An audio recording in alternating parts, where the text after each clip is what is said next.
E aí pessoal, resolvi fazer um vídeo aqui que eu tava com problema com barulho na porta do Uno Vivace. Um barulho que incomodava bastante quando o vidro tava fechado. Quando o vidro tava fechado, a hora que batia a porta fazia um barulho chato. E eu fuçando aqui descobri o problema, que é simples. Porém, às vezes a gente leva nesse pessoal aí pra tá arrumando e eles inventam mil e uma desculpa. Eu ainda não arrumei pra deixar pra vocês escutarem o barulho. Vou abrir aqui o vidro. Vocês vão escutar o barulho. É esse o barulho. Vou abrir de novo. Barulho do vidro batendo em algum ferro. Isso incomoda bastante. Aí eu resolvi tirar.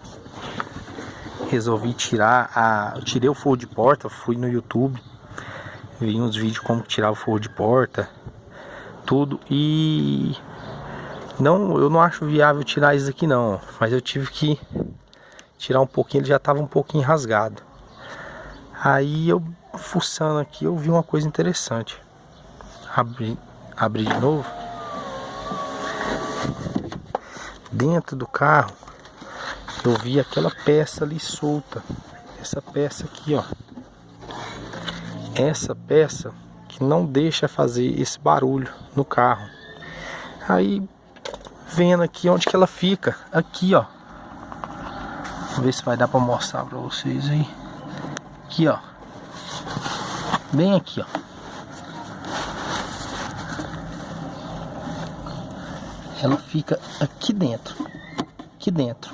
Ela fica encaixada aqui dentro. Até lá em cima. Essa peça que não vai deixar o vidro fazer aquele barulho chato de novo.